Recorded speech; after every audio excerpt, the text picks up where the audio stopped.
everybody, it's Kandee, and I'm in LA. I'm here with a bunch of doctor's appointments for my leg that got hurt, but while I was here, I wanted to meet with some of the girls that live in the LA area.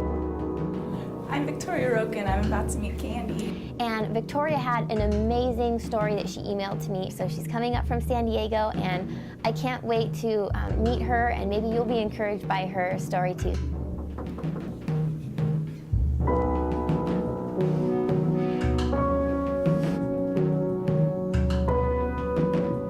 It must be super weird for you, even weirder than me, because like I know you and you know absolutely nothing except for my story that I sent you. So.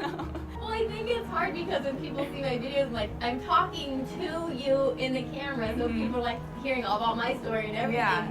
But I want to hear about your story because I got your email, like even the brief one, I was like, oh my gosh. It started out when I was little. My parents got divorced. Well, they separated when I was 3, got back together when I was 5. A lot of confusion with me and my brother, and then they officially divorced when I was 7. They were living in the same house but different rooms until then. Really weird. And they got remarried when I was 7 too. But and my mom was always pretty. I don't like to use the word abusive, but from other people's perspectives, it was, and she admits it too now. So it's a lot of emotional and physical abuse on us. And so when I was in 8th grade, I decided to move into my dad's house. And through that time, I realized how horribly wrong I was that I should have moved there, because my dad wanted his own little family with my stepmom and his new daughter. And she even called me the redheaded stepchild. Yes, I had red hair at the time too. So I decided to move back to my mom's house, and my dad, the last conversation before high school that I had with him is he told me I wasn't welcome in his house anymore. But luckily in that year that I was gone, my mom had completely changed. Really? She became like my best friend. I don't know how it happened. Really? Yeah, she got on antidepressants, and she just decided, she apologized to us for everything she had done, and our relationship is actually wonderful now. Really? Yeah. Then in going into my sophomore year, I had this boyfriend that we had been friends before, and a month after we started dating, he actually died of a heart defect. Oh my God. So yeah, I was in Idaho. Was he like your first love and everything? Yes. He was only 14? Yeah, and I didn't get to go to the funeral, which was the hardest thing. And that's when I started drinking and I started cutting too. What made you start feeling that would be something that would help you? My sister had been doing it for a while, and it wasn't actually like Was she cutting. older than you? No, she's younger than me. Oh my gosh. I don't know, it's just like in that moment you're just feeling that pain and not the emotional pain. Right. Then I started drinking and smoking weed.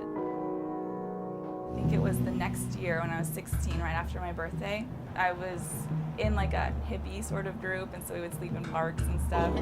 We weren't doing anything really bad. It was but I was running away from home, which was bad. So my mom sent me to a group home, but it was for juvenile hall people. So like juvenile delinquents. And I am criminal activity. Exactly. They were in there for horrible things.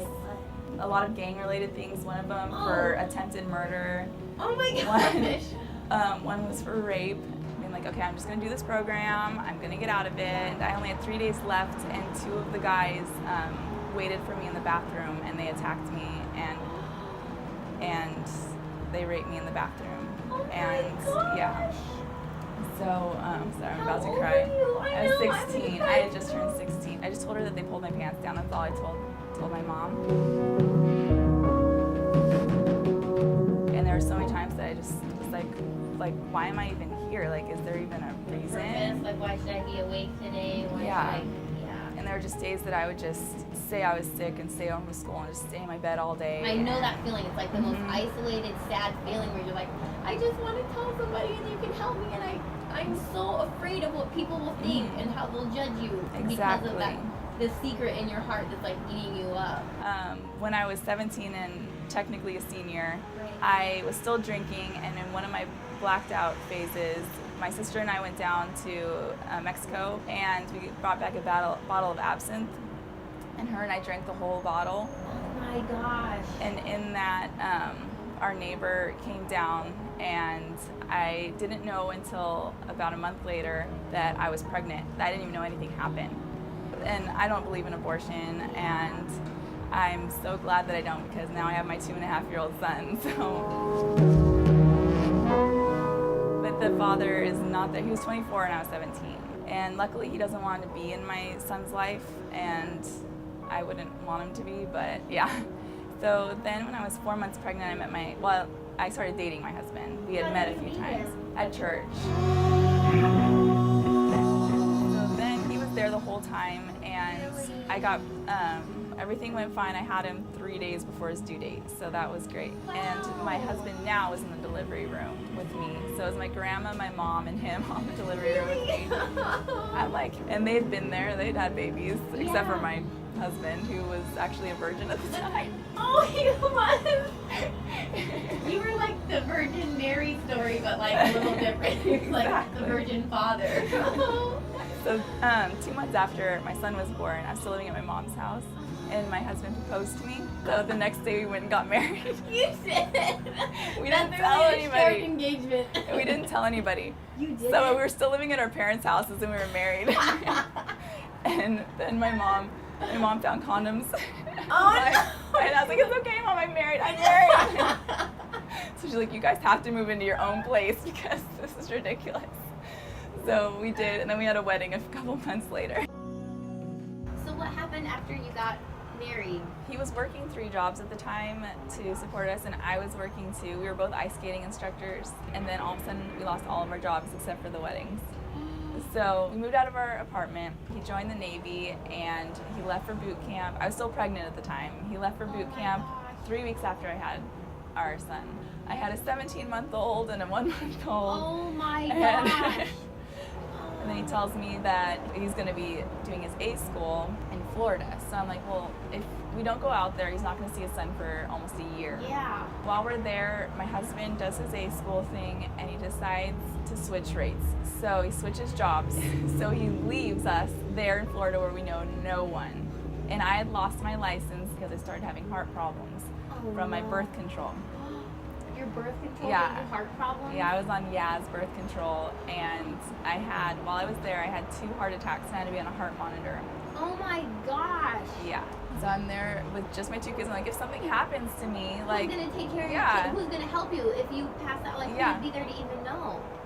What did you do when you had to go to like the doctor or the I had to hospital? call Like, the ambulance, what did they do and with your babies? that's the hard thing. I had to be there and with them in the double stroller. So they were in the hospital room with you in their stroller after a heart attack. Yes.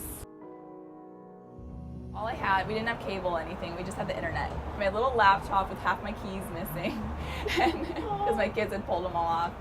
There were nights when I would just sit in my kitchen wishing that I could just end it, but I knew no one could take care of my kids.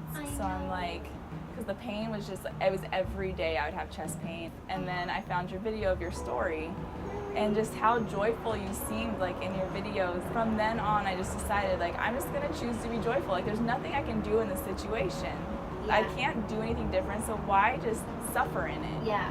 The saying that you said about how a shattered mirror shines more light than just a fixed mirror. So I'm like, well, I'm really I can do that. Partially now. I'm so glad, because I was so scared to tell people my story. Like, I was so embarrassed of like what I don't even like to tell a lot of people because I'm so ashamed of what's happened.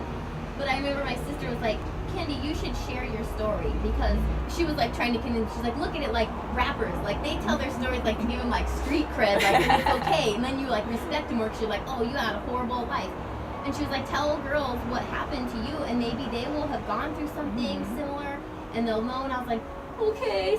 And people were giving like totally different reactions. They were like, oh my gosh, I'm so inspired, because everybody's broken. And the people that have had almost the worst ones are usually some of the most amazing people you'll ever meet. I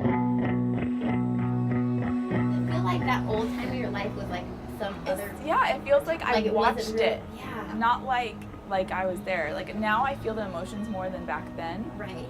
But still, even looking at it, it doesn't feel like it was me. Like, but that's it feels like a your heart movie. is healing, where you can feel it now, where you can...